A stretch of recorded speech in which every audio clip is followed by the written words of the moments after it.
This is your brain.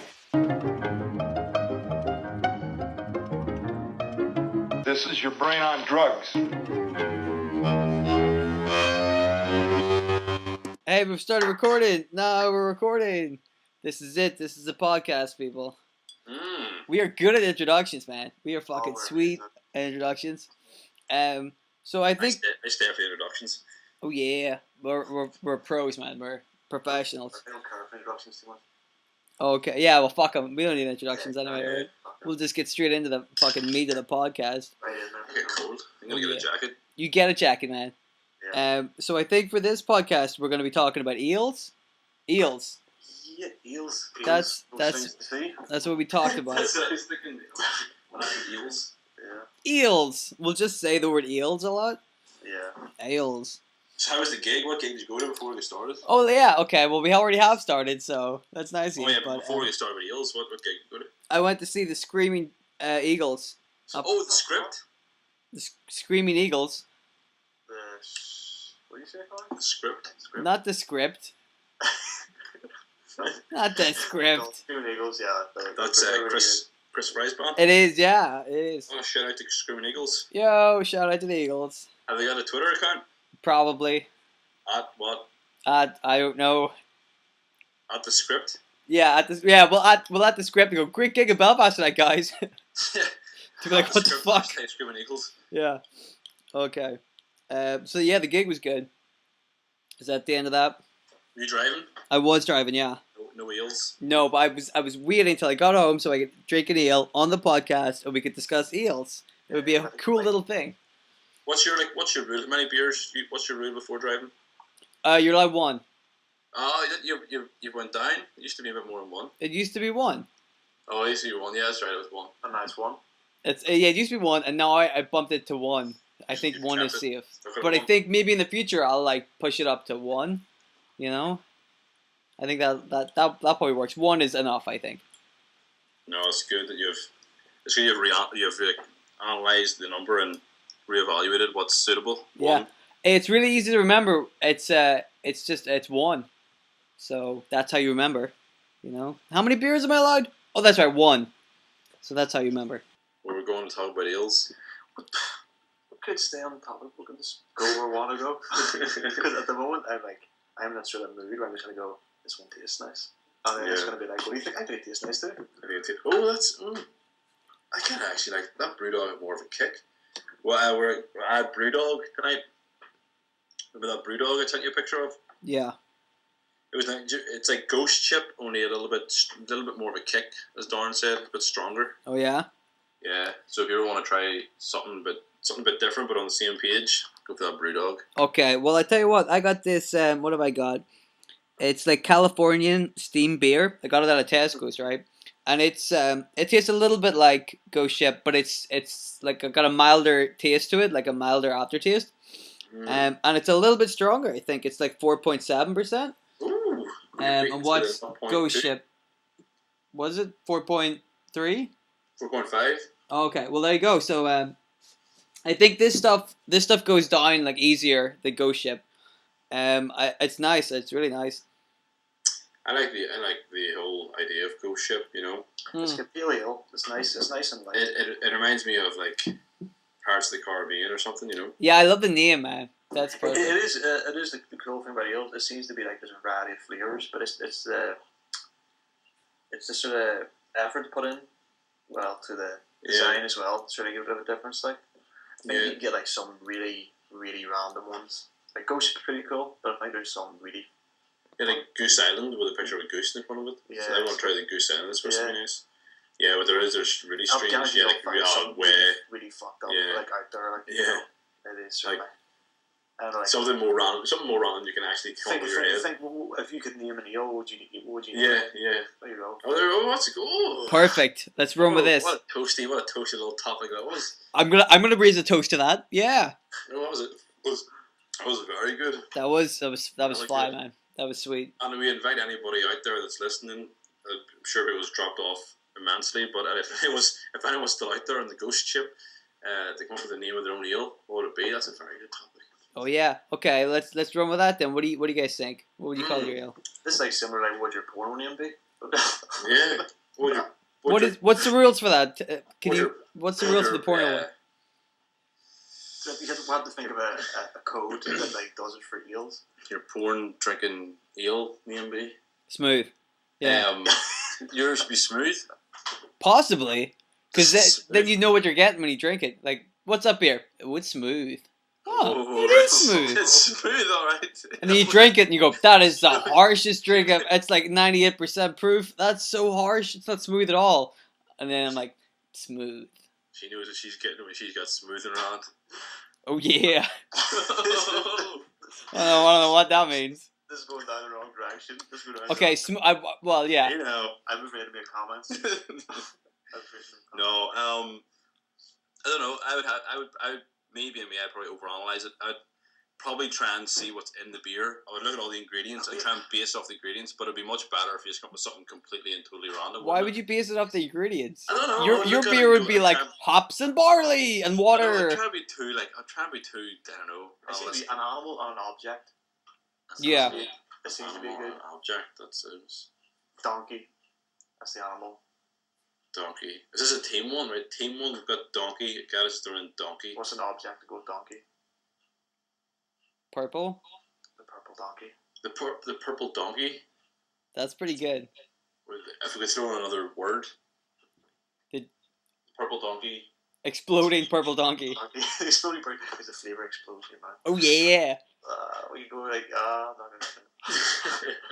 The smooth purple donkey. Purple donkey. Man, I don't know. Purple donkey's a good name, yeah. Is it? It sounds similar to Red Dog, doesn't it?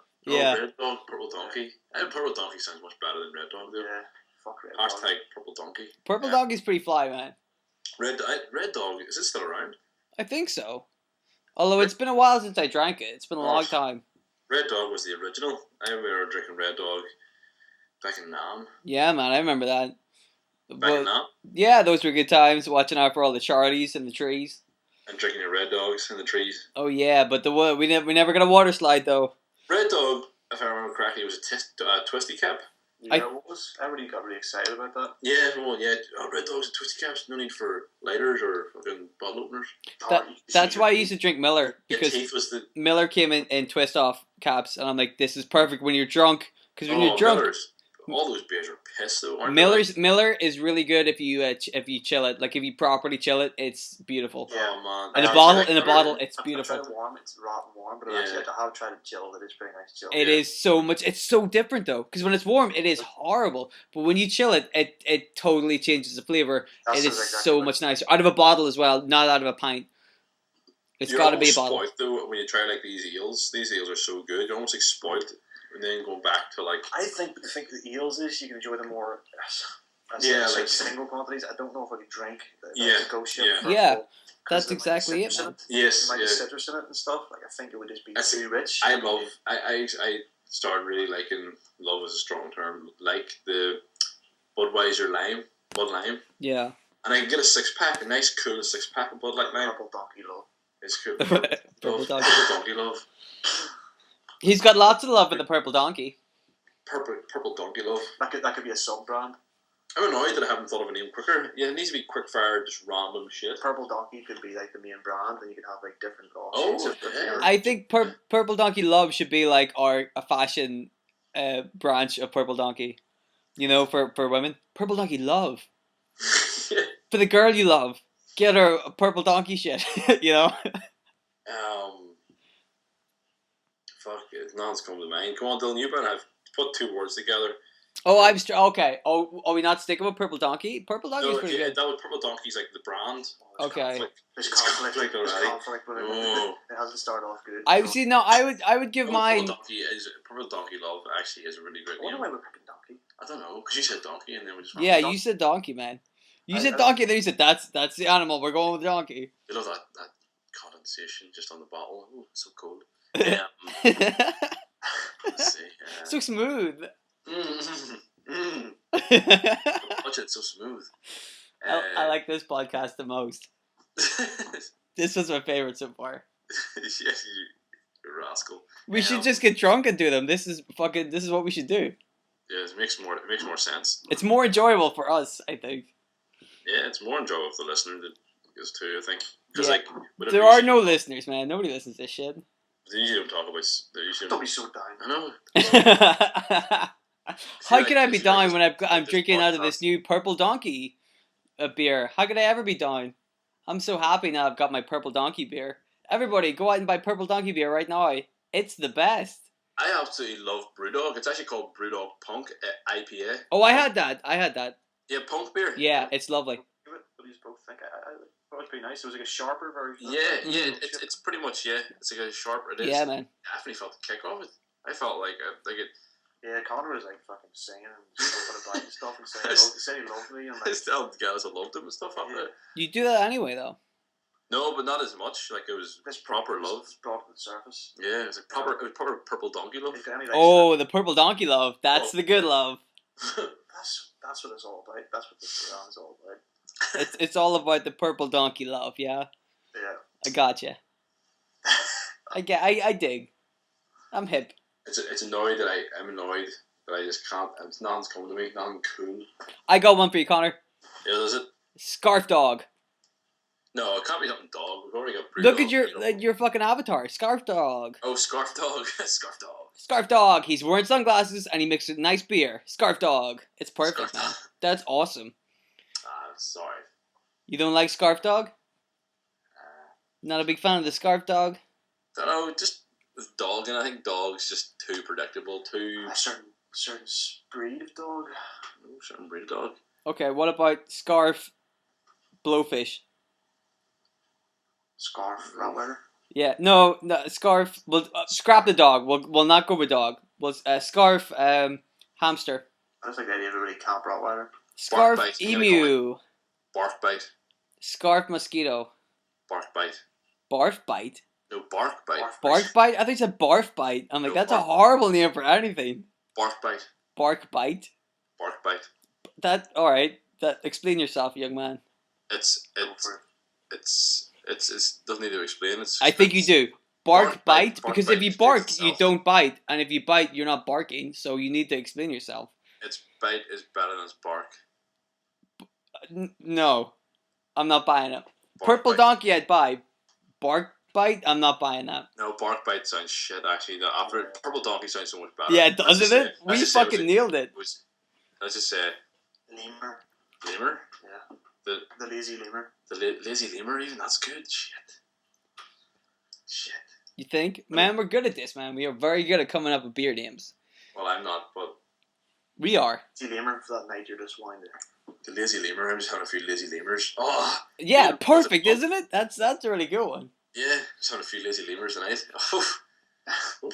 So is it just like an adjective and then an animal? Is that how we figure this out? I don't know. I think Gaddis has just been drinking them so often now. He's just got a thing Just- for it. It does seem to be like, because you got the ship, the ghost ship.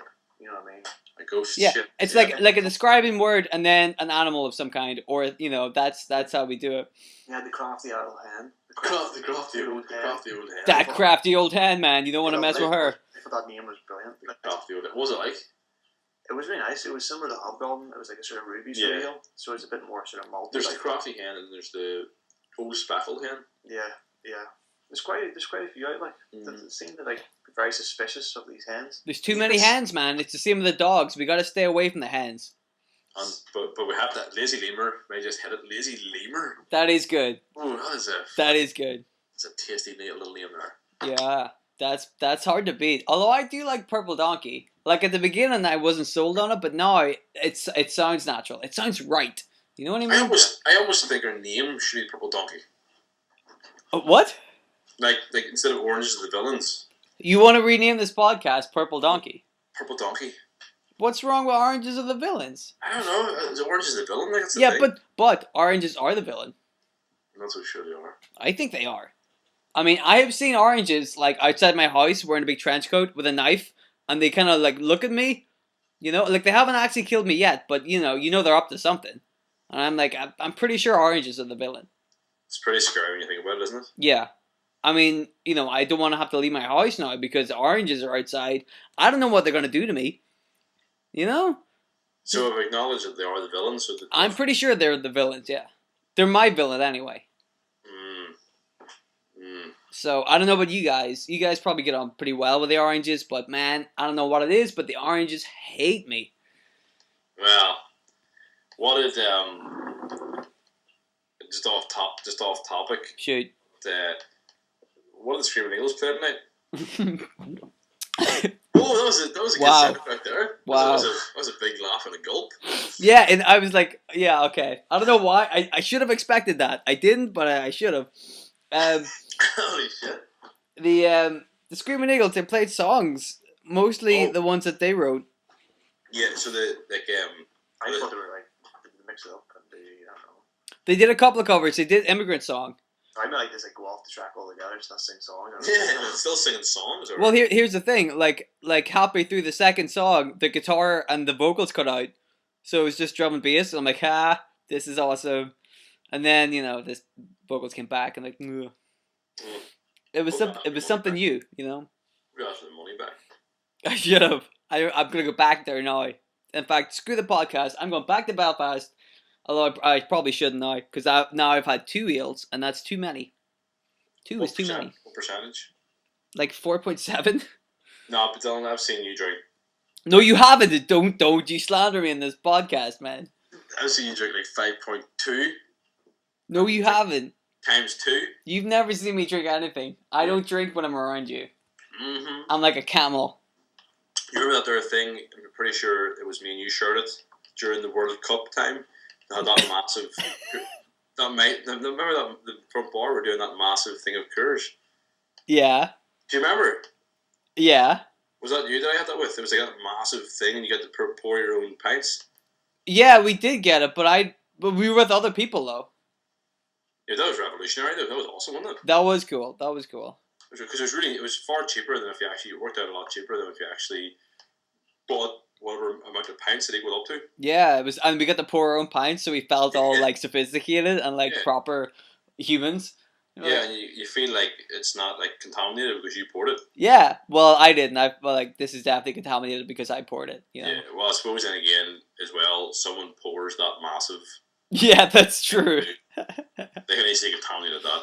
They just scoop all that beer out of like the troughs, like the dregs of the pipes. They scoop all that up, put it in a pitcher, and go, "Here you go, Connor, drink this." And we were like, "Okay, yay!" So the troughs, she's talking about like the things where like the end of the night where like it's all this like trough in the thing. Yeah, they sloosh all the beer into the one big fucking thing. Spill it out into the wee. Yeah. Yeah. Put it into your glass, make you drink it. Yeah, they just give that to us to drink. Yeah. Steel. They made us pay like £10 for it. Actually know people if you drank that. They drank it for. Why? But they drank it like on a dare kind of thing, not on a. But they're just this was the end of the night and they just needed booze, so just. They didn't need booze. Well, they wanted it. They wanted it. They really wanted that. They really wanted that booze, man. In their mind, they needed it. Yeah. It was a desire. But that's what the booze does, man. You do that unless you truly believe that you need it. But that's what the booze does. The booze makes you think that you need more of the booze, and then you're like, no, it's going to make me sick. But then the booze says, no, this time it'll be different. This time you're not going to be sick. Just drink all the beer and you'll be alright. And then you drink all the beer, and then you wake up the next day and you go, God damn it, beer, I told you I was going to be sick. And then the beer just like shrugs his shoulders and goes, oh, whoops, next time it'll be different. How many times like have you done that where you've went, this time it's going to be different. Like I'm going to be smarter when I drink. The beer's not going to just have a one night stand. Yeah. I'll tell you when that happened to me, Connor. You'll remember this. You feel like shit. There was one time, Connor, you and me, Sarah, I think we went and climbed a mountain. Do you remember this? I don't recall. No, what did you think to do? What was this? We climbed a mountain, and then right after that, we came home, and then we went to the front bar, I think, in Banbridge. And I had work the next day, so I said, I'm only going to have a couple of pints. I'll only be out for an hour. Like, I got a lift in, so I wasn't driving. Well, I wasn't driving. I got a lift in. So I thought, I've got like an hour. I'll just drink for an hour, and that'll be okay, right? And then, because I was like, how much damage can I do in an hour? And then, like, 20 minutes later, I was like, oh, I can do a lot of damage in an hour. I got, like, in that 1 hour, my head told me, it's like, instead of being safe and normal because you got work in the morning, my head said, right, you've only got an hour to drink, so you better cram that shit into you right now. So I did, and then I drank like way more than I should have. Then I came home and just like smoked a bunch, and then didn't go to sleep, and woke up the next day at like 7 o'clock, I think, to go to work, and I was not in a good way. I was just, and it was like an all day thing, so it was like 8 o'clock in the morning till about 6:30 or 7 at night, and I was so sick. I was just, it was the worst thing that I'd ever done. But like at the time, at the night, I'm like, this is okay. I can handle this. Nothing wrong. Nothing can go wrong here. You know. And then bam! It punched me in the face like a motherfucker. I think there's a certain point where there's just no turning back. Yeah, I think that's what happened. I'm like, well, I'm There's a certain point you're just like, I work in the morning. I'm already really drunk. I want to stay out longer. Yeah, Even that's like what that, happened. So I feel like shit. So I remember I actually asked to come in early. I can't remember what the reason was, but I asked could I come in early to get out early. So knowing that I was like, they were nice, my work was nice enough to say like, yeah, you can come in at that time you want to come in at. We will let you dictate your time that you're coming in. So I was like, oh, okay, they're being really dead on and let me come in at that time. So I'm going to, obviously get to bed early, everything else, come in early on time like they said, and then someone texted me to go out. Did I want to go out? And I was like, yeah, I suppose I can go out. It's early, but it's not that early. It's still early. It's still late enough that I can go out. So I went out and then went back to the guy's house after. He was having a bit of a party, and so I think it was I was due to come in about maybe 10:30, 11, and I was still in this house at 6, and I thought, well, I'm done now. It's 6 o'clock. Yeah. Is that kind of thing I get as saying? It's pretty much where I can go, well, I'm done now. I might as well get half an hour sleep and go into work. I did that as well. I was at a house party, and then I had work the next day, like the same fucking shift, man. It was like on a Saturday, so it was 8 to fucking 6, and I was at a house party, and then like I had to be dragged home because I didn't want to leave. I'm like, well, I'm already drunk, I might as well just keep drinking. So I got dragged home, and then once I was at home at like 2 or 3 o'clock in the morning, I just kept drinking and smoking and playing Mario Kart by myself. And I'm like, well, I'll just roll into work. So I got about an hour's sleep. I slept for an hour and then rolled into work the next day.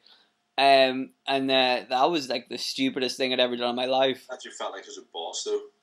I felt so sick. I mean, I was so depressed. I'm like, why have I done this to myself? Yeah, but like when you were playing Mario Kart drunk as hell. Oh yeah, I felt like the fucking man. But I was just by myself. I'm like, fuck everybody. I'm playing Mario Kart. Oh yeah, when you're by yourself, you feel like a king. What's brilliant is Mario Kart, because I was playing online, so I was like, playing a bunch of guys online. And I was drunk out of my head, and I was, getting my ass kicked. But because I thought I was invincible, I'm like, I'm winning every match. And I was coming like 7th every fucking game, But I was so hyped up, I'm like, yeah, I got this. And I realized that I was terrible at drinking and terrible at drinking and playing Mario Kart all in one night, Those are two realizations you don't want to have to come to in your life, It hurts. Me and Gallus is just taken to reading the back of this Hobgoblin beer. You should read it out, Dylan. Yeah, read it out, man. How great is this description? Because even if you look at the back of the description of any of your ales, it's just like marketing. Mm-hmm. It actually makes the flavor. I think that almost the description like enriches the flavor. Well, that's great enough. Read the description, man. Hobgoblin's out there. I think it's going to be like. How do you even say this word? It's Styrian? Styrian Goldings? Styrian? Yeah, just pronounce whatever way you want. The legendary Hobgoblin is a blend of smooth, rich flavours from chocolate and crystal meth. Sorry, crystal malts. Whoa. What? Crystal meth, and I haven't been drinking this beer? What the hell's wrong with me? Combined with a refreshing bitterness from English fuggles, hops, and a dash of citrus aroma from the Styrian Goldings, a beer full of mischievous character, Witchwood Brewery blends old traditions and new innovations to produce beers with real character. For more information, go to view our legendary Hobgoblin merchandise collection. See, they have merchandise. See, that's what Purple Donkey could have. Hobgoblins. They've got bars over there. Yeah. There's Hobgoblin bars. That's what I'm saying, guys. Purple Donkey could have its own bar. We could do this. Yeah. What is and then on the description of the Purple Donkey, we'll say, we just put a load of heroin in it. Yeah. Deal with it, Lots of heroin, purple donkey. Yeah. What's in this? Some wheat, some hops, some water, some angel dust. Oh yes, Darren just said it's like a drug mule. Except it's Perfect. Oh wow. Yeah. The drug mule. That's why it's purple, because it's got so much Exactly. cocaine up its ass. Ah, fuck, purple donkey. We'll have to make two though. Lazy Lever just sounds too good to me. Purple donkey is hard to beat, man. Purple donkey. Yeah, especially when you think of the drug mule. Yeah. Oh yeah. Oh, we've got this, man. That could be the nickname for it. That could be the nickname. Yeah. Like the street name for Yeah. Purple Donkey, because people like sort of like You know, can you get some drug mule this time? you Eh? just choose. You pick the different flavors suit different drugs. Mm-hmm. You got any purple donkey on you, man? Wait, wait. Yeah, I got purple donkey. I can hook you up, man. What do you want? That's what it would go like on the I'm streets. just drinking a Purple Donkey. Yeah, they just sort of wink. Go, yeah, just stick to that. Yeah. Sherry purple donkey. Yeah. What are you drinking? I'm just drinking off a purple donkey. Okay, but I thought this was America. yeah, I thought this was America, where we were allowed to drink purple donkeys. God damn Is it! it America? You try it? Good. No, actually, I've tried it. I'm gonna try this Alcohol. Styrian Gold. I don't know if you tried Ruby before. You'd have to know it's like a darker taste to it. It's got a darker taste. It's really nice. I don't know, It's really it nice. does taste traditional. There's something really good. It's something. It tastes like something you would drink at Christmas. Yeah. It's really malty. And that's a good thing, right? It's good to drink things in Christmas or during the winter season. Yeah, Bullshit. That would be good. That thing. That's really nice, actually. That's it'd be tasty. good to get. What could you theme Purple Donkey for winter? It's wearing a scarf. Dress up as a reindeer. Oh, yeah. Dress up as a reindeer in the front of the ball. For Perfect. Christmas specials. The Purple Donkey, but it's just a real tacky like reindeer. You know what I'd do? I'd leave the donkey out in the snow, because if you leave somebody out in the snow, they'll get all cold and their skin starts turning blue and then it starts turning purple. We'd have like Oh. sand like that on the front of it as well. This is strange with the hobgoblin. Like, it's really cold because it's been sitting in my fridge for a while, but I feel almost warm drinking it. Yeah. The Hobgoblin, I think Hobgoblin's one of the ales. It's better to actually drink it warm. Yeah. Yeah, at room temperature. Oh, but that's because inside Hobgoblin beer, it's actually got lava, so it warms you up on the inside. There's lava inside it. Could be the meth as well. Oh yeah, that helps too. Could be wrong. The meth. The meth, yes, the crystal meth. Meth always helps. Oh man, nice. The good times.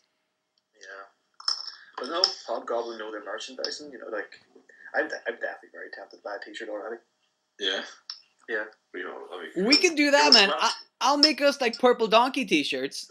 Oh, purple donkey would be awesome with t-shirt. Yeah, and then if you guys make the beer, I'll make the t-shirts. And just imagine a really psychedelic sort of donkey. Yeah, wearing sunglasses, Yeah.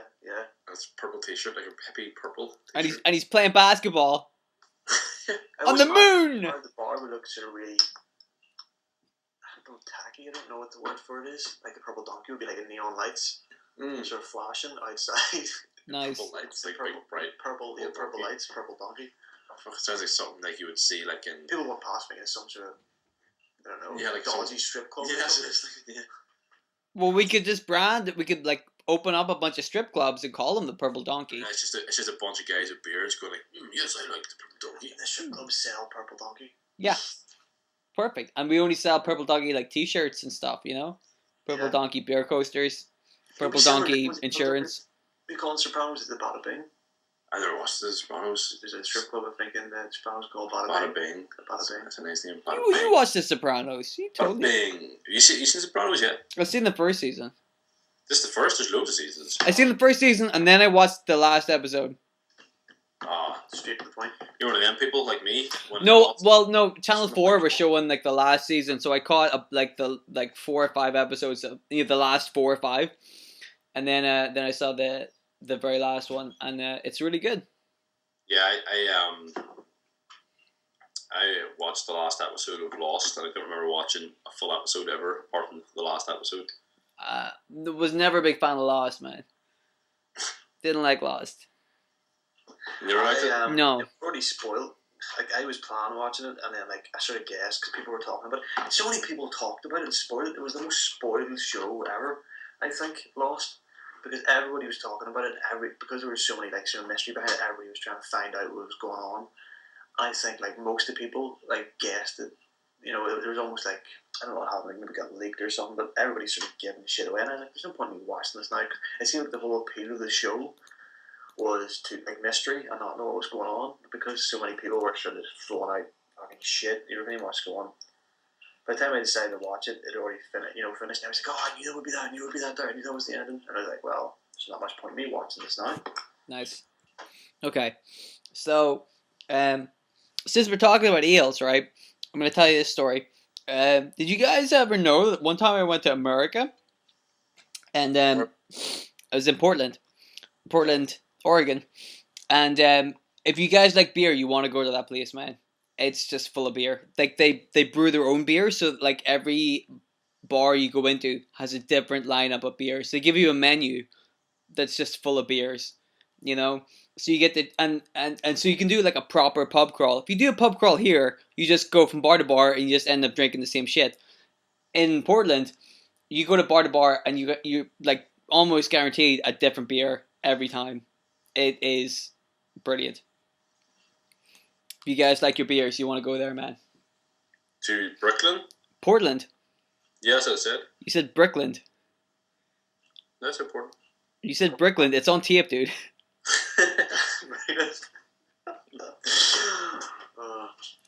But no, yeah, it is like, yeah, you're saying like there's a lot of variety and stuff in America, yeah. Oh yeah, you like, but Portland, man, trust me, go over there, just drink the beers, you'll be the happiest motherfucker. Also in Portland, they have a. I need a purple donkey though. I don't This- think they're oh, anybody's wow. gonna be happy until like somebody like there's something missing there. There's a niche. We could go over there and make it because we'd fit right in, be perfect.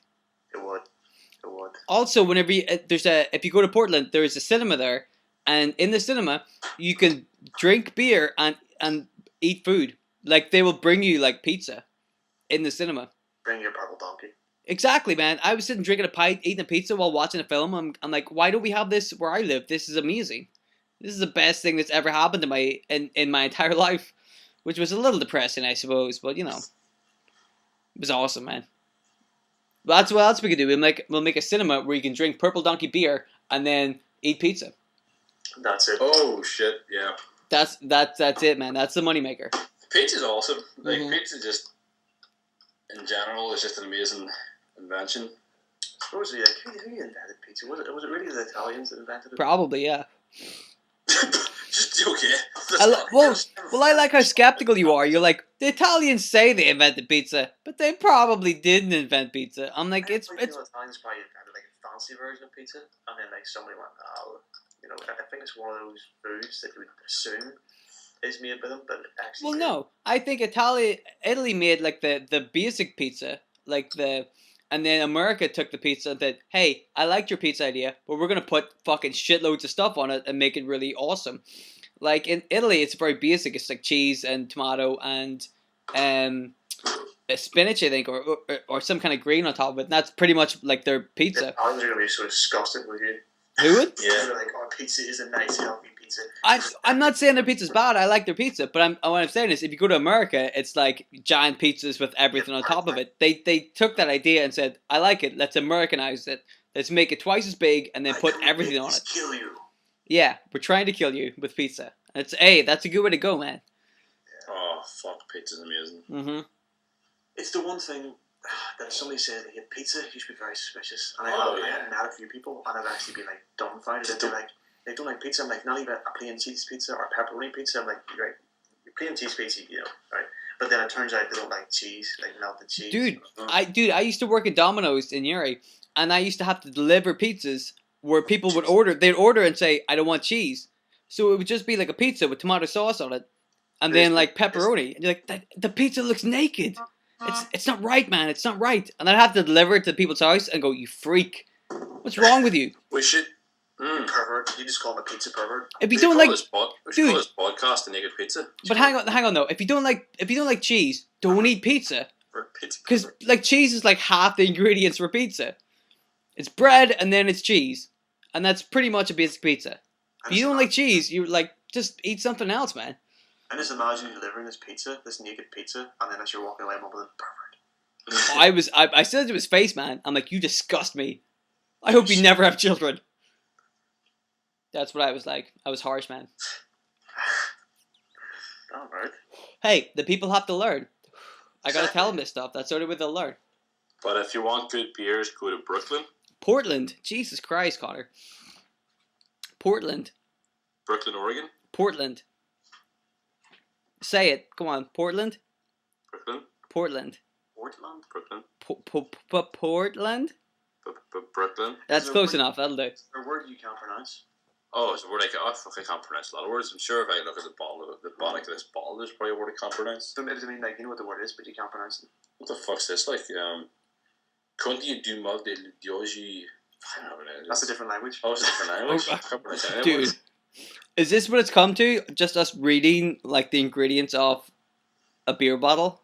Yeah, but in a different language. We're four Some beer- podcasts in, and all we can do is talk about read off fucking the labels from beer bottles. Tell me, man, my brain functions better. Don't With diss, no don't diss alcohol. the description. The description is key to finding out I've if this realized. deals for you or not.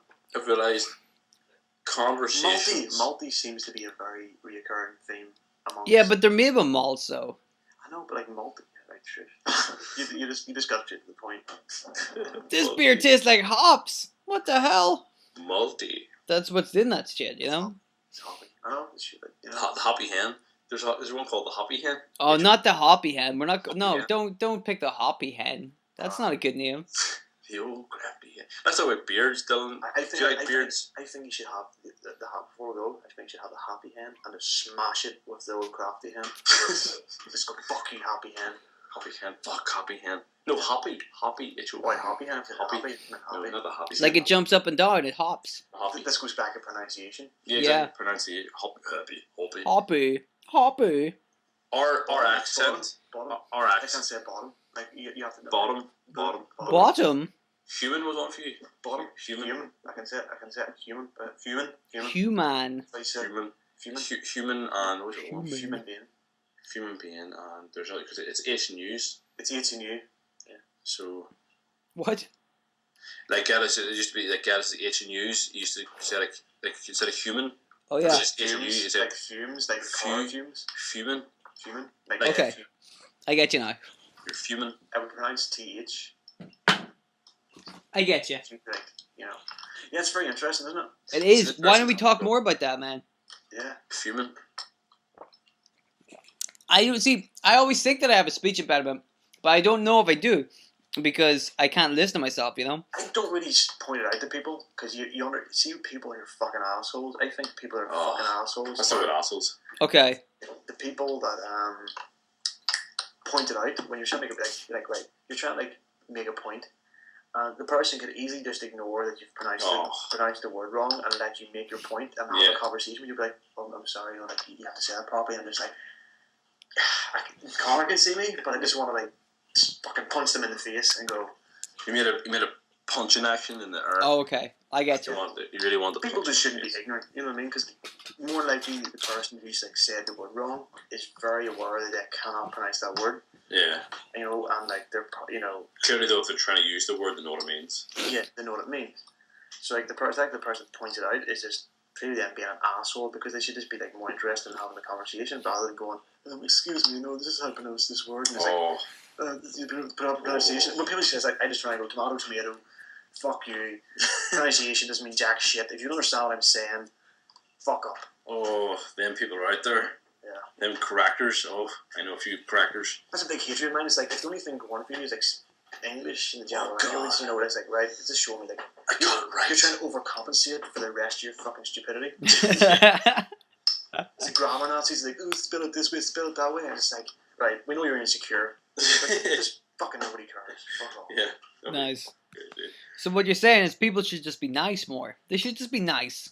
Yes, so it wouldn't involve me having to punch them in the face. Yeah, that's if you're nice to people, then people won't punch you in the face. It's a good message. It's very logical. Yeah. Like, if people value their face, why would they point like these things out?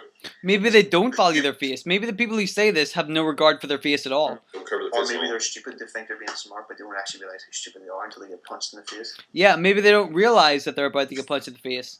It's a full circle. they're stupid because they think they're intelligent, so they point it out so they get punched in the face, so they realise they're stupid because they got punched in the face. They now become intelligent because they realise they can't say that. I don't think so. I think people that get punched in the face, they go, "Why did that happen? It won't happen this time," and then they do it again, and they get punched in the face. Like they don't learn, man. Yeah, it's kind of like the whole beer thing. It's kind of like that, I suppose. The whole thing what you said about the beer gets you every time. Oh yeah. Oh fuck yeah. That was like 6 hours ago, man.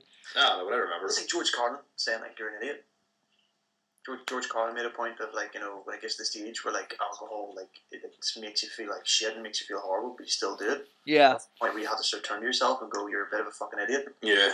Because like that's why he stopped drinking. I think he stopped drinking because it got to the stage where he was just it was horrible. Like, it was just yeah, like, it was a Debbie Downer. Yeah, it was just like there's absolutely no like, benefit of it. The cons of this are completely fucking outweigh the pros. So they keep on doing it. You're just a you just said it. You're a fucking idiot. Yeah. You're just an idiot. That's what I always wondered too. We're actually it only took us 43 minutes to get into a juicy topic here, right? Yeah. So that leads me to the point of now doing things that deep down you know. Thing is though, you wouldn't do something if there wasn't some pros.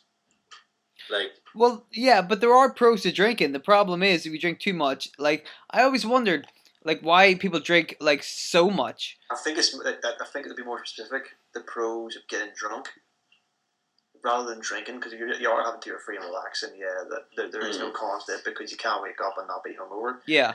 But I suppose we should have been more specific in saying that like, why do people get wasted? Yeah, but like I never understand that because like you just drink so much that you feel really sick, and you do it to yourself all the time. And you're like, why is it a good idea to like constantly poison yourself every fucking weekend? You know, like that's why you get so sick and you end up throwing up. You know, and your body feels so bad is because you drank too much and you poison yourself. But we all go, it's just a hangover. We'll get used to it. And I think it's because we're in like. I think society is very. It's not what we're supposed to be doing. Like civilization, a lot of people are stuck in positions and roles that they're not supposed to be in. So that they probably try to deny that. Like, they probably try to deny that it's subconsciously they hate it, but they try to get on with it, and then maybe like drink, getting completely fucked up is just like their way of completely escaping it, like form of escapism. It's a very obvious thing to say, but like it is probably the main reason why people go, Monday to Friday, that's horrible. Then the weekend I have the chance to escape, and like they do get completely fucked up and do like can be like perception and judgment goes out the window, and suddenly they think they're really happy, but they're really not. They're just masking the fact that they hate their life. Yeah, it's like the And it comes full circle again because they do it every week. They realise it's a complete illusion. It's almost like booze is just. What's it? It's a real process to go through. That's why people should just smoke a lot of weed, man, because you don't get a hangover. Everything's funnier. Music tastes. Music tastes better. You can taste the music, man. It's amazing. You can taste the donkey. No, you've gone too far. That's a different drug. If you're on a drug and you wake up and you're tasting a donkey, that's not weed. That's like crystal meth. But well, no, you guys were saying there about the whole beer scam. You know, it's kind of like a ride. Like, who do you call him? Says great comedian. He's dead. Bill Hicks. Yeah. Talked about the ride. Life's just a ride. Yeah. It's just a ride, and you can get off at any time. Yep. But like, beer's almost like you compare it to like a roller coaster. You get on a roller coaster because it's fun. Yeah.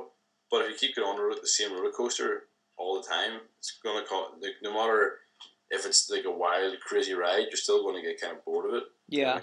But at the same time, you still remember that time that it was awesome and fun, so you keep doing it. But it's just a ride. To be fair though, that's what I've heard about heroin. Like from what I've heard about heroin, the first time you do it, this is what I've heard. The first time you do it, like you get really sick, but the second time you do it is like amazing. It's like the best thing ever. And then do you know people personally? You don't mention names. I listen to a lot of music where the people who make the music are on drugs, and then some of them got clean and some of them didn't. And so I know a lot about this stuff. And like, so the second time is supposed to be amazing because the first time your body's getting used to the drugs. The second time your body is kind of used to it, and you get the high.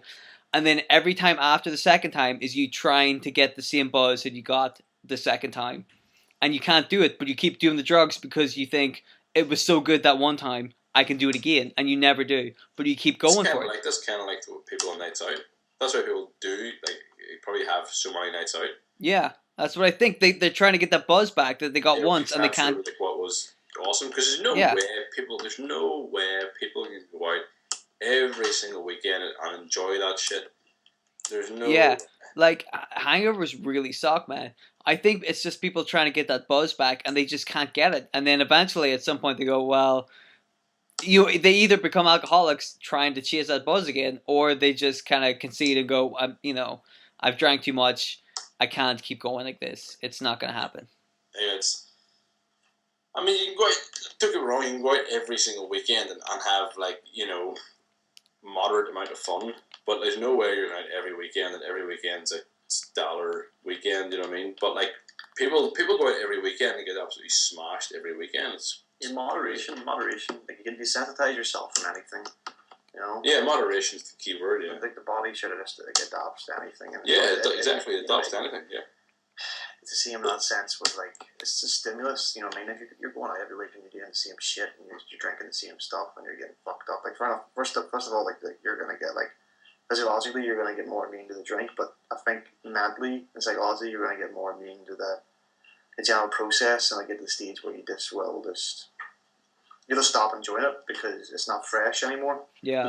So people just need to fucking do different things and new things rather than doing the same old shit and thinking something else is going to change. Like, the whole point is that they're not doing anything else to make it change, so it's just going to keep on.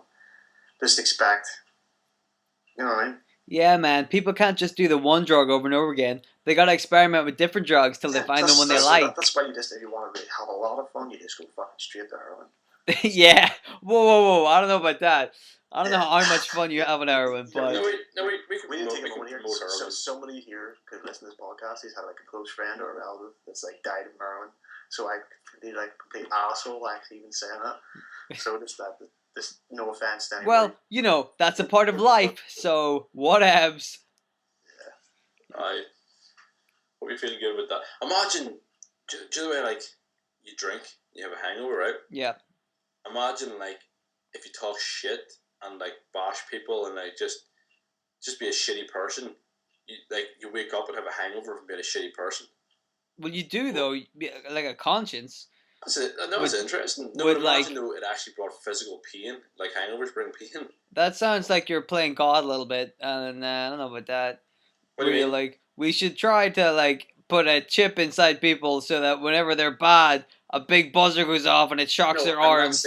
I'm not saying I want to do this onto people. I'm saying imagine this is the way it was. Okay, so I'm saying, do you know you drink a lot of beer, drink a lot of anything, and you become fucked up, you wake up the next day in pain from a hangover. I'm saying imagine every time you were a shitty person, say you had a day where you were just shitty to people all day. What's your definition of shitty? Like, just like not pleasant people, like you're just like you're purposely like. What happened? We got this, and some, like, religious group got hold of it.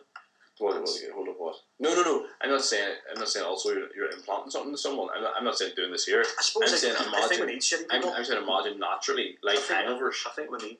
Oh right. I'm just saying, like, yeah. I think we need shitty people. Do we though? Do we need them? Imagine though, like, just every general person. If everybody went around really nice, it'd be fucking weird.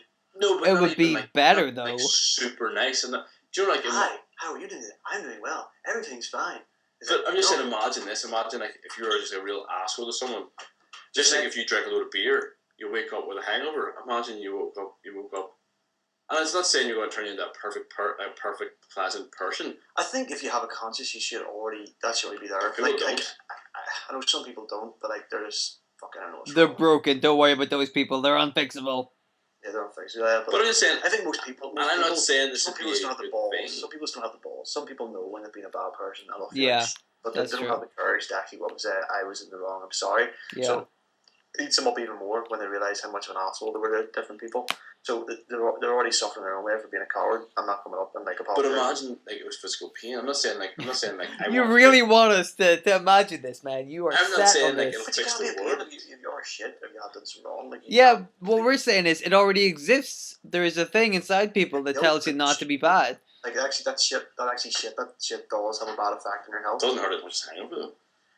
No, mentally it does though. Mentally, it You eats think- away at you. Do you think you need to have a hangover? Like if you don't have hangovers, you think like you imagine you got absolutely shit faced, and you woke up the next day just fine. You woke up like I'm actually totally fine. Do you think like that could be a worrying sign? Like your body is not dealing with. Well, that did happen to me, man. That happened to me, and me and Coggin were drinking. This was a long time ago. We were out drinking, and we had like a big slab of beers, like 24 beers or whatever. You know when they come in the big like crate. Yeah. And you get them all at once. It was like 24, 26 beers, whatever. We like the two of us drank all of those beers in one night, and we went to bed and we woke up the next day and we're like, I feel fine, man. What the hell? We drank like an inhuman amount of beers and we're okay. That was really weird. I remember that. And then since then, I've never been able to replicate that buzz. So I kept drinking, you know. It's weird. I think your body can be fucked up. There's gonna be some nights where you drink a lot and it just doesn't. It's probably the nights when you wake up still drunk. You know, that's probably what it is. It's not that I'm hungover. The hangover escaped me. It's probably just like that's probably what it is. I'm still drunk. Yeah. You know. Yeah, I've had times where I've had like a couple of beers and then woke up in a miserable old state. You know, and I'm like, why do I feel this bad? I only had like 2 beers, 3 beers, you know? Like, I think the body is just an odd thing to try to predict, you know? It is. It's like Yeah. Plus, everyone's body is different too. True. your surroundings warp you. You know, so that's it. Yeah. Like everyone's bodies. No one's really going through the same thing because everyone's made up differently. Everyone's got different genetics, different build. You know, we're all going through different shit. You know, no one's bodies are going to be identical. That's true. I always wonder, like, if a time machine existed. If I don't always wonder this, by the way. Okay. Every day I wonder.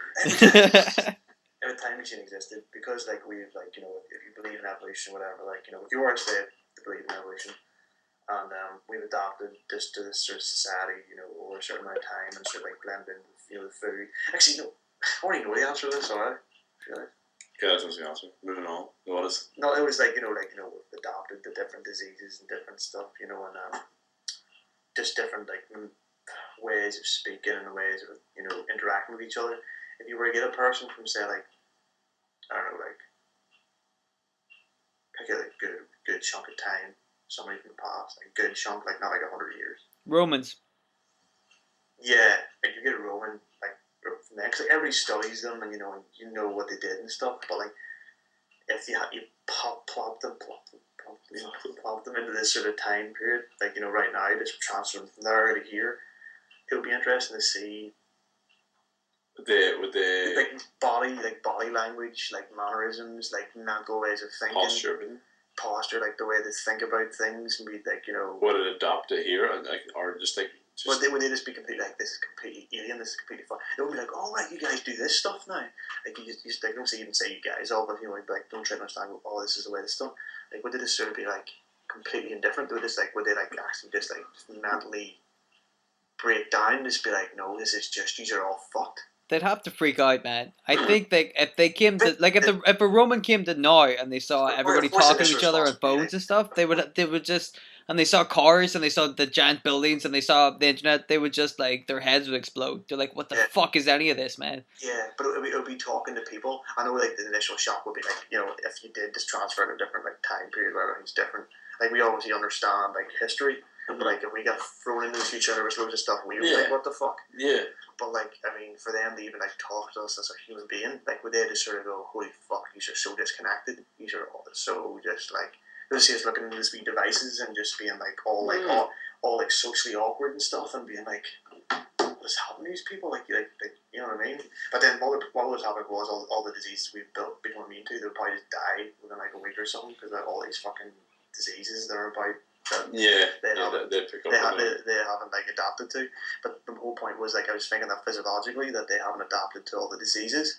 So I was thinking mentally, psychologically, just like as people, like they haven't adapted like we have. That's why I was sort of clicked in my mind. Is like they haven't adapted through time to these diseases through time. So I was also thinking, obviously there'll be initial shock of going, fuck, this is so different. So that would make them break down. They'll probably go and see him. They'll probably like lose their minds because they'll be like, you said planes and like fucking massive buildings and stuff. But that'd be so strange. I think it'd be more the case of like they haven't adapted to our social evolution, if you could call it an evolution. Because if anything, technology's got better and like our social skills went to shit. Yeah, technology was up, social skills was down. Yeah. But that's like a social media topic. We'll not go into that. Yeah, we'll not into that too many but times. You get what I mean, Dylan? Yeah. Yes. You get where I'm coming from? I do. Yeah. It's an interesting thing to always think about, but. Honestly, yeah. I know every single day I'm sitting. Every day, man. Every day, I'm like, what if the Romans were here? God damn it! And you yell at the clouds. Imagine time travel was real. That'd be fucking cool. That'd be alright. You get bored of it. You'd be like, no. But I mean, like, I don't mean like. I don't mean it was. Should be going on holidays for a couple of weeks and going around. I fancy going home now. Yeah, like I don't mean it's so readily available to everybody because let's face it, it's not going to be readily available to everybody. But like, imagine like just the knowledge, knowing that time travel like is happening. So like, there's like you only aware in the future, and someone can actually get to it. Let me put this forward to you, Connor. How about this, right? You said that time machines would only be for a couple of people, right? So we'd assume that like only the richest, kind of most powerful people would have access to a time machine, right? That makes sense. Not everybody would have a time machine, but those kind of guys in the 1% would have the resources to acquire a time machine, shall we say. So imagine Donald Trump went back in time to any fucking time period. That's not good. That's not going to end well. You know what I mean? Imagine if only the rich and powerful were able to have access to time machines, and that meant that Donald Trump got to fuck around. Yes, he would. Yes, he would. We'd be dead. Yeah. We wouldn't even know it. He would fuck so much up, man. We would be sitting here doing the podcast and slowly just evaporate. It would have been Trump with loads of hose and purple donkey. Purple donkey all night long, man, because he heard the podcast. He went back in time. He put a patent on it before we did. He made all his money, and so we look like idiots. He looks like a king. In a house with purple donkey. Bullshit, man. Can you believe this Donald Trump guy? Fuck this guy. I know. What is he up to stealing our purple donkey idea? What do you think about aliens, Don? What do I think about aliens? The film or the aliens? Just the do you think aliens? Concept. You think it's funny? Like it's something that I would watch plenty of YouTube videos about. Like you never really get anything you believe, but like some people in the world actually believe that like aliens are on this planet, like talking. Like they're actually. Connor right now. I'm thinking, fuck. He's an alien. Working. No, I'm saying it's like how I would hurt myself if he like tries to eat me or something. It's like randomly. You can't save yourself, man. You're dead. I reveal my true self. You're dead. People believe though that aliens are working with the military and stuff, like in government bases. Do you believe that aliens have ever visited this planet? Well, let me explain that to you, man. I can explain this. First of all, I think that aliens probably do exist because, like, the universe is so fucking big. It's a bit naive of us to assume that we're the only fucking things here. There has to be something out there. I'm not talking about aliens flying spaceships or whatever, but there's probably something out there that's alive and we don't know about. I think that's safe to say. Second of all, I don't think aliens have landed here. I think like the Roswell thing is really easily explained now because in the 60s we were like, what the hell is going on over in Roswell? This weird military base with lots of empty land where military people can test out weapons of war or stuff like this. What could this possibly be? It could only be aliens. But now if we look back at it, we're like, well, they're probably making the kind of technology that we see today with like drones and stuff, right? Because for drones, you have to make them, you have to test them, you have to try all this shit out. And the best place to do that is in like crazy salt flats where nobody goes, such as Roswell, because then nobody can see that shit. So if one of the prototype planes breaks, the military don't want to give out their secrets and say we're making prototype planes that nobody can detect. So they can't say that. So they just have to cover it up. And so conspiracy theory guys just assume that it's aliens when it's clearly not aliens. It's just like the government being a bit secretive. which is what they have to do with this kind of technology, I guess. But like, that's what it is. What do you think about the idea of like bringing that Roman to the future here? Yeah. And explaining nothing to him, so he'll be like one of the guys taking a snap of one of those drones. So bring the Roman here into the future, and he'll see everything and don't explain anything to him, and then throw him back into time and see how it affects the future. Well, he would probably talk about aliens then. He would be like, I seen a giant metal thing in the sky and it flew around, He would talk about, like, he wouldn't understand. He'd be like, this crazy, they have airplanes, but he wouldn't be able to say airplanes because they wouldn't have a word for airplanes. But he'd be like, there's a big fucking metal thing with wings and it flew around the sky and everybody jumped into it and it ate people, And he would be like, and then the Romans would be like, yeah, shut the fuck up. There's no such thing as a big metal thing that eats people. What the hell's metal? I don't even know if metal was around with the Romans. I don't know. I'm more thinking like there'd be a statue of a mobile phone because the Romans would probably believe that we all worship our phones. That's the big thing in because we constantly look at them and like are like slaves to them.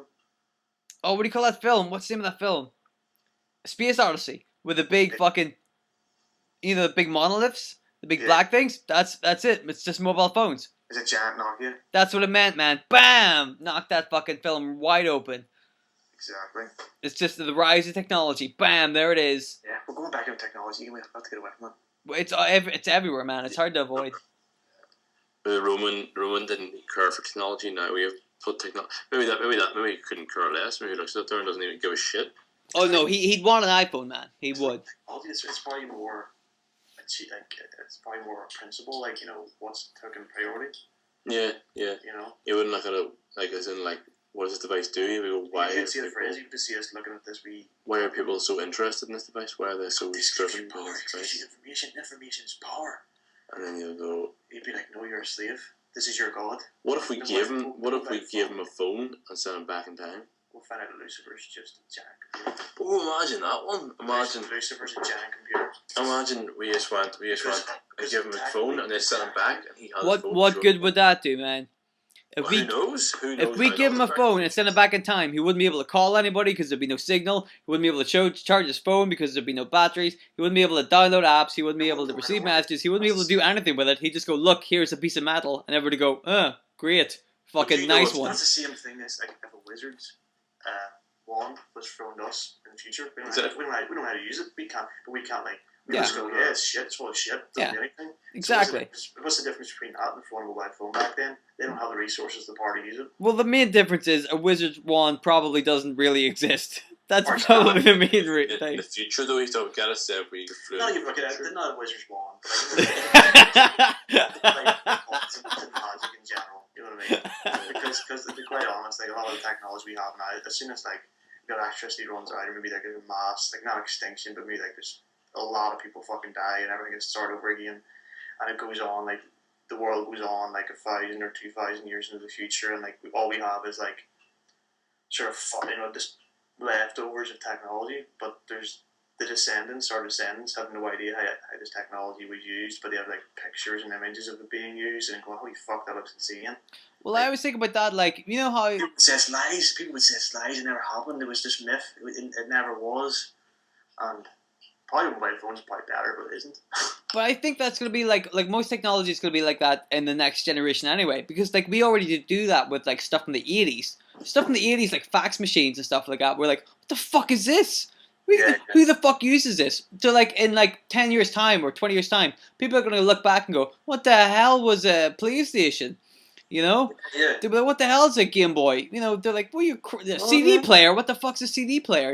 You're crazy, like... You've got to imagine in 10 years, so PlayStation's phenomenal now. It's like PlayStation and Xbox are like fucking huge. Oh yeah, well, whoa. Sega was like a huge name in the 1990s and was less of a name in the 2000s. So, stuff happens. Things change. Yeah.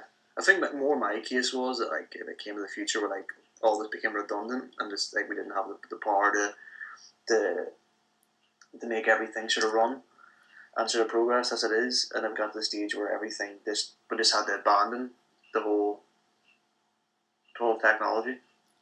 Interesting. That's a very dystopian theory you have there. Yeah, it would be like that there, but it'd be more a case of like like, you don't have this dystopian future where people are still using sort of futuristic things. It'd be more the fact that they wouldn't even have the power to do that. It'd be more like people would actually forget what these devices did. Oh, they So, would, yeah. So you think like like, it's interesting. It is interesting. But like, how do we know that hasn't happened already? We don't. That's true, I guess. It's not going to look like our perception of what it should look like. We have a clear perception of what technology looks like. So it could be it could be like, something as simple as like an Egyptian, the way the Egyptians read. There were a lot of crazy stuff, weren't there? The Egyptians, like, they were crazy, man. Yeah. I knew them. They were fucking mad. Yeah, crazy guys, man. They like to drink. Like, the way the stones are placed, like the way like animals can sort of sense when like something bad's going to happen with the weather or the environment. But like humans, like back, fucking hundreds and hundreds of years ago, like we had like just like Stonehenge and stuff, and you have all these different like they were able to place stones properly to sort of able to sort of estimate the times of the year or be estimate like sort of seasons and stuff because they're more in touch because they had their own ways of doing it. Whereas we're completely out of touch doing that there because we have found a different way and our different ways of like, doing stuff. Is like technology has a big part of it in running, managing everything, and because that would come like weaker in that sense. So like we don't have a clue. We don't really have a clue because we have no understanding of it. Just as people in the future wouldn't have any understanding of our technology. Yeah. We don't have any understanding of how in touch with, say, nature, for example, people were back then, and how much knowledge they probably gained from that. We have absolutely no idea whatsoever. Well, I think that's a certainty, though, given the quick way that technology has risen and evolved. I think it's a given that in the future all of this shit's going to be like irrelevant and obsolete, and so they just keep inventing more and more stuff. So like people adapt. That's what's good about people is we are very able to adapt. So we'll just learn to kind of live with it and then eventually without it, and then we'll build our way back up to it again. There's no doubt I think we'll survive. I just think it's an interesting topic because it's something people just assume that it's always going to be here and stuff's going to be passed down, but there is a stage where a complete part of history can be wiped out and all the knowledge that was gained. Like we might think, we're gaining so much, we're getting so far, we're going to reach the stars and all this shit. Whereas it could be a case we're going to reach so far, but it'll all fall apart. But true, but it'll still be documented and it'll still be there and it'll still be a part of history. Documentation, though. Like how do you build a rocket ship if you don't know? Well, people write this down though. People write that stuff down. I suppose they would have to write down the directions to building a spaceship, surely.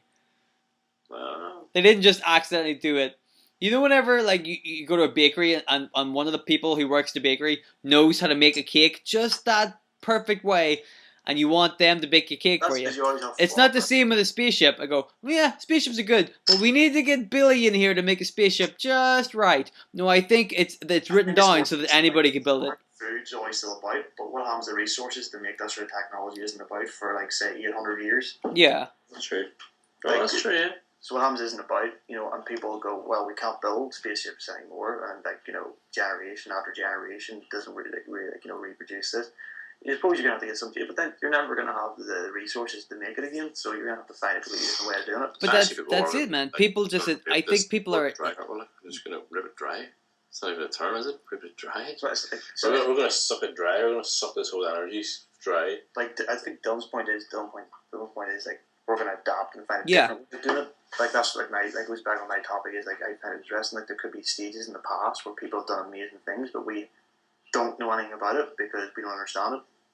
That's it, man. People just have to, like, in life, and this is not just, like, centuries or whatever, this is everybody. They just, like, they find stuff and they just have to get on with it. They just adapt, they get used to it, they just figure stuff out.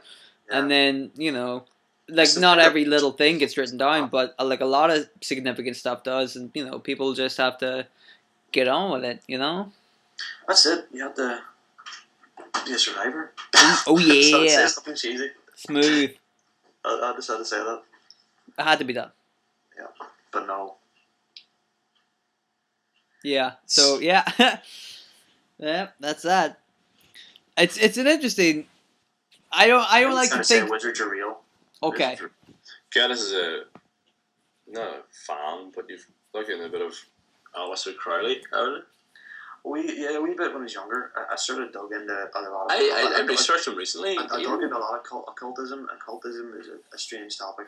I No, the reason I got into this because you mentioned him recently. Gaddis is a follower of Aleister Crowley's beliefs. Okay. And he's actually joined many cults in his time. I'm sure he has.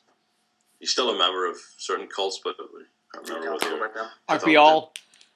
No, you mentioned them just. You mentioned the name, and the name popped in my head because I remember there's just like a song, and it's all about like controversial things, and one of them was like no, it wasn't controversial things. It was all about the song is all about conspiracies, and the guy says George Bush is the grandson of Aleister Crowley. So then, but I never even researched who he was. You know, I just heard the name Aleister Crowley, then you said his name, and then so I did some research. But it's really weird because I thought I was gonna because in the video for this song, this rap song. It's like everyone knows George Bush is the godson of Aleister Crowley, and then it shows Aleister Crowley, and I look, he's wearing this fucking hat with the Illuminati kind of thing on it, and so I thought he's gonna be this fucked up, real, controversial, huge figure of history. But then when I read about him, he didn't really seem as crazy and fucking devil shit that I thought he was gonna be. People are just afraid of him because he just had a different way of thinking. Yeah, it sounded like a lot of his stuff actually. That's what happens with cultism. A lot of stuff starts to make sense. Yeah. Before you know it, You're one of them. Like you're shooting people up with Charles. Charles, yeah. What up, Charles? Jack Charles, you make a lot of sense. Me and Connor skipping into the courtroom. But no, as much as I read about him, I don't really know what his whole thing. Like he didn't commit any crimes or anything, did he? Or he's just accused of being I don't know. I haven't read too much into him, to be honest. I just read loads of different cult books, but he was always the main guy that people sort of publicised when it came to the cult. You know, he was the sort of main target of sort of bashing the cultism and stuff. But no, it's an interesting topic. It is a different area of the cultism is an area where I think a lot of stuff is I don't know how much there's a lot of sort of deceit in it as well, but it seems to be an area where old traditions and old sort of beliefs have been passed down from hundreds of years and stuff. But I think a lot of those things have been trying to be wiped out by Christianity and stuff. So a lot of them are sort of just over the years they've all been tabooed. So that's why there's a whole big sort of thing going, that's evil, that's evil. It's probably just because there's been a certain period of time where Christianity was being in power, where it's been trying to pretty much they said that's the stuff you don't go near because this is the right, So that's why it's probably just a big thing, put towards it. But then at the same time, there's a lot of people that read into it because they like the whole factor, but they like the whole factor that they believe, Satan's more connected to occultism. So, yeah. I think that's true. I think a lot of people kind of identify with him because of the whole cultism thing and the kind of stuff he says. So I know a lot of people who are interested in Aleister Crowley who may not be the best examples of humanity, shall we say? Yeah, it's a lot of people just like to go, I'm a fucking you know what I mean? Yeah. Exactly. I think they're connected to that person. They just like to use him this way to sort of going, that guy, fucking, this is a persona thing. Yeah, just as a veil. Yeah, it's just the same way as where a lot of rock bands and stuff sort of use Lucifer. You know what I mean? Yeah, so yeah. Go, I'm more badass because I've got Lucifer in the front of my album, and sort of that. There, But really, they don't give a shit about the devil. They don't. They don't give a shit, man. They don't give a shit about the devil. No. They aren't hardcore like we are. We fucking love the devil. Devil rules! Devil! Right? You guys? Yeah, I'm with you. You have to say it. You both have to say it. Who would drink one beer and go home, You both have to say, I'm go Devils. Forgiveness. Please, Lord, forgive me for having one beer. Don't ask the Lord for forgiveness. Ask the devil. I think it's so funny this day and age where there is just so many religions. It's not a religious thing here we're getting into, but there's so many religions, and this is kind of a religious thing. So many who believe in it that, in this day, that it's still a fact. It's still a powerful thing. It's still It's still a driving thing. It's in social and not social media, in media, in everyday life. It's such a big thing that is it's seen as the norm and the right thing to do, and it's we all respect it. But then it's just so many. There's so and is all those religions not just like someone invented it and went with it? You know. Well, yeah, obviously. So I don't know how I used to always wonder. I believe like religion. I think religion is the same as like something like evolution, like mindsets and stuff. I think religion sort of evolution, like evolves over time as well. I think there's just different religions that exist at different times to suit the culture. And like Christianity is just the religion. The oldest, one of the oldest ones. It suits the current culture. Everybody's fucking. Yeah, but then Christianity's been around a long time though. Yeah. It's had a big hand in a lot of history. You know what I mean? It's just always been there. I think the reason it's still around is because it's one of the big ones. You know what I mean? Yeah, it's just impossible to get rid of. There's a lot of comfort in being told that like it's okay, you're a scumbag, but that's your nature. Yeah. It's okay. There's a lot of comfort in that, so you can understand why a lot of people would find a lot of solace in it. Yeah. Well, I don't know why people just can't forget all that stuff. Like the thing about religion is the main thing about religion is that you're always thinking about the afterlife more than you're thinking about this life. You're always thinking about all the great things that are going to happen whenever you die, because you're going to go to heaven, or you're going to have whatever version of heaven exists in your respective religion. So you're always hyped up for. Doesn't matter what you do on earth, you can be a jerk, but you still believe in God, so you're abstained. And you're always thinking about the afterlife, when I think it's a lot easier to just not believe in God and just rock out every fucking day, because you only get one life, there is no afterlife. Spend your time now doing the stuff you want to do instead of worrying about all the crap that's going to happen after you die, because nothing's going to happen after you die. You're going to be dead. Spend more time. I'm worried, guys. I should worry. Here's a cool thing. Here's a cool thing that I heard in my alien thing I was talking about. I was watching this. Forget the whole alien thing. It was this bullshit video, whatever. But there's someone pretended that this legit video of an alien being interviewed. Yes. And the guy who was talking about the video was blacked out. His face was blacked out, but he was explaining, and his voice was all deep and dubbed over. Yes. But he's explaining what was in he's explaining how the legitimacy of the video and stuff like this. Yes. But he's also saying a few things that aliens believe, because he said that you're made to believe that this guy who has handed this video over worked in a secret government base. Yep. But he talked about how the stuff that he said was really interesting. Although the guy, what he said, although it was made up by a group of friends, I believe, there were still interesting things to come up with and said. Mm-hmm. He said that aliens believe that our bodies is vessels that hold the soul, or the spirit as it is, and they don't really care about the human body. They just see it as a vehicle. It's right. a vehicle or a vessel for your soul.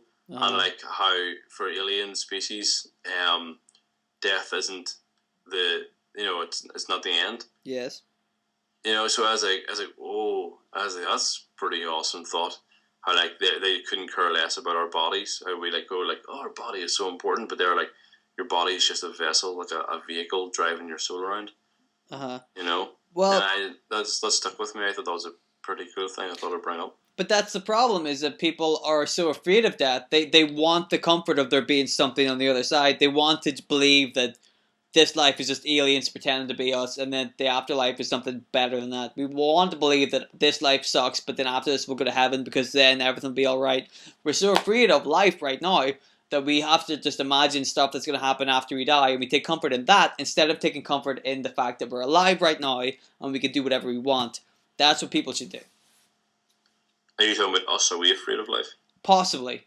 I mean, some days I am. I just, I feel like I kind of should do more with it, I feel like I'm tripping. I really do sometimes, literally, have a big burst of, especially a good few years ago, when it was, smoking a lot of weed, and just sort of having, epiphanies of this, realization of just, holy fuck, it's you can become so desensitized by reality, where you just sort of think, you just take everything in your stride, and you just go, this is that. Maybe some days you sort of go, fuck. Yeah, man. It's surreal. There's just moments where it hits you, and just everything's very surreal, because you're holy shit, this is actually because you're just your perception just gets fucking completely fucking blown away. That's it, man. I'm dropping truth bombs. yeah, you go from like being I'm this another day, just doing this. You're like, wait a minute, I'm like flesh and bones. I'm like fucking this organism that's fucking living and breathing. Yeah. Like, We are the most incredible thing in the world. The fact that people can stand up and do all the stuff we do with, yeah, like, I don't know how it works, but it does. And I'm like, this is awesome. You know, but nobody ever does anything about it. They just complain about how miserable they are. I'm like, well, look at you. That's like the most incredible thing, that you're alive and you can move and you have fingers. It's just awesome that all of this stuff works the way it does. It doesn't make any sense. And we can talk and we can communicate, we can do all this stuff. Why don't we do that? And then people are like, nah, I'm just going to complain and be miserable. I'm like, fine, do that, but there's a lot of other stuff to do in the world. Why don't we do that instead, you know? You were saying, Gareth was saying about being tripped out and stuff. That is really weird. At times, like, you're all roaming around, so like desensitized to life and yourself. But then at weird moments, you'll catch yourself being very aware and in yourself. You know that way? Yeah. Like, you're really aware of yourself, and you're like, holy shit, I'm a person doing shit. Do you know, like, you just, like, do you know, like, you can be just laying in bed, and you go, fuck, I'm just really aware of myself now. I'm really aware of my body, and the fact that I'm just lying here in time. yeah.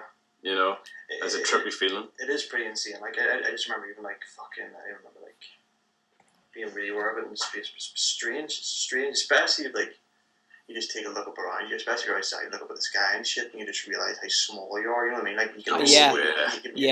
stuff. You can see all stuff. You look up at the sky, and you're just sort of like the vastness, and then knowing behind that sky, there's a whole other space. You know, there's all that space and all that stuff going on out there. Because I think humans are a lot more fragile than they realize. And, Yeah.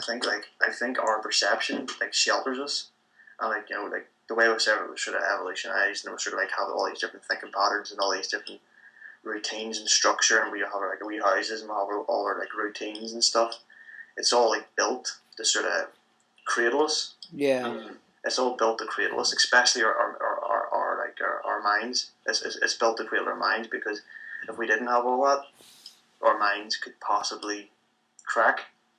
I think, you know, if you didn't have that built in sort of like, this is the way, you know, you're born, and you have like, you know, the nurture, like, you're taught like, unless you're a psychopath and you're hardwired to kill, you know, Of course. like, you should be like, most people should be hardwired to be compassionate, you know, and sort of like build the structures that like your parents, you know, and like this is genetically sort of inbuilt over time. But sometimes you just sort of sit there and just realize you have a full sort of blown epiphany of like, holy shit, you just realize like everything. It makes sense. You just like everything becomes just. It's a good moment to have too, though. It is. It's a weird. It can be scary. It can be scary as well. Like I had a feeling when we watched for a few days to follow up. We watched Interstellar. Remember, it was us three went to cinema to see it. Yeah. After watching Interstellar, and then I just kept looking at the sky and going, "Holy shit!" Yeah. Watching movies you got there, real trippy movies about space. It's just the fact that like, how fast is the world, the Earth spin around, and like we're constantly moving through space and stuff. We think we're just stationary here, and you think you just think you're on flat ground. You don't realize you're really not in flat. Like, you know, in the bigger picture, you're like fucking diagonally standing. Yeah.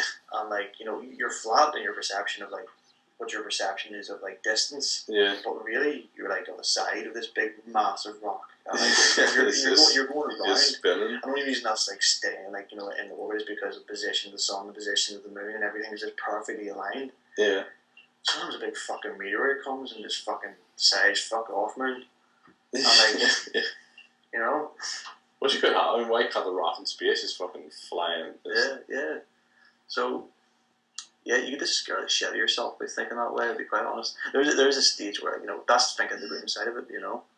But it is interesting, like, I found myself. I find, like, see when you do that whole thing, like you said about, like, when you're completely desensitized, like, you're completely, like, you almost work every day to cut yourself off from yourself. Yeah. And then you actually catch yourself in that moment where you're in yourself. You're like completely like in tune with yourself. Yeah. You're like, holy shit, am I actually being and doing what I want to be and do? You know, because you're kind of like, you're almost like on autopilot for so long. It is. You're madly.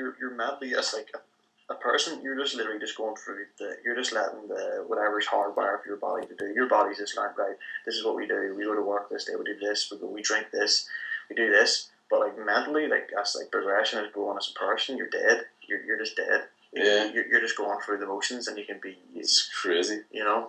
And but that's probably why like it gets back to the whole thing about like I was talking about like more sort of like previous cultures probably being more in touch with nature, because I think a lot of people are sort of so routine, and we are sort of urban lifestyle. We sort of like are very detached, and like as I was saying about like looking up at the sky and different things, that's why they can pretty much like you could like bring somebody that can bring them past like the fucking like most sort of beautiful scenes, but because they're stuck in that autopilot mode, they're completely desensitized and they don't even appreciate it.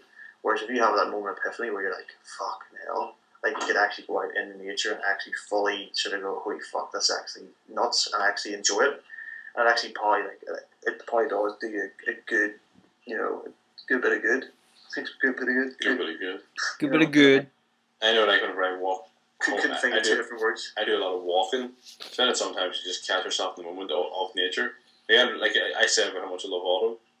I do love autumn, but I Oh, walk do you? past and like walk past. There's just like a grunt of like fucking disdain. Fucking winter. But like I walk past like trees the other day. Yeah. I was looking at trees, going like, God damn, look at these trees. You know, Look at these trees. just goddamn. Look at the state of these trees. You'd think they could dress them up a bit, for God's sake. But when you actually put your mind into like, it's not just an object. You know, there in front of you. It's something that's grown. You know, it's from the roots up. You know, just grown through the ground and just stands where it does. It's a beautiful thing. You know, but we don't really look at life that way. We don't even look at ourselves that way. Like, Yeah. you know, we don't even look at ourselves as a cell that grew into what we are today. Yeah. I had this conversation with someone before where I said, people like to tell you things are unrealistic or unbelievable. Like you say your ambitions, or you say, I'd love to do this, and people are like, it's not very realistic. Or, you know, quit dreaming, you know, that's not realistic. And then it just dawned on me one day, like, how you started off, microscopical, you couldn't even be seen. And I want to be a titan. I want to crush fucking everybody. But Yeah, from exactly, man. You came from nothing and you rose up and become a person. Like you were once the size of a grain of salt. I was once the size of a grain of salt. You formed into this. You've kept growing and growing. I did keep growing. And growing. I kept growing.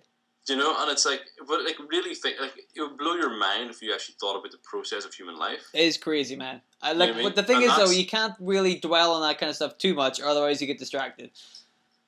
No way.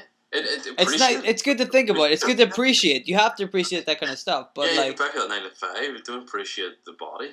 yeah, Don't you be distracting yourself. Get you back to It's work. you piece of amazing. shit. get back to work, bitch. It's completely. Sell me shoes. Stop thinking we can be better than this. Yeah. There's nothing Just better you than drink this. your purple donkey and you'll be fine. See, there's a good reason why the Arabs, you know, society's going to shit. You know, I've lost the train of thought here. What the whole point was. I have no idea. Listen, fellas, this has been good, but it's also been an hour and a half. Yeah. At some point, we're gonna have to wrap this up. Yeah, we should probably wrap it up. Wrap it up like a present. We will wrap it up like a motherfucker present. We're gonna Purple donkey. Purple Donkey. I think is the one thing we could take from this podcast. We're going to push for this brand to be made. We had an Just hour and a like, half of this. This is the first podcast. I have absolutely no idea what was really discussed at all. We talked about eels for a long time, and then we just rambled about stuff. I don't know. Put it out there. We'll find out. We'll find out what's discussed. I think it'll be a good listen though. Tomorrow we'll listen and go, God damn it, we drank a lot of eel. Yeah. I think that's what we're gonna say.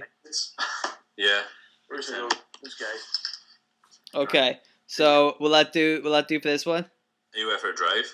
Yeah, I'm gonna have a couple more eels before I have a drive. 4 or 5.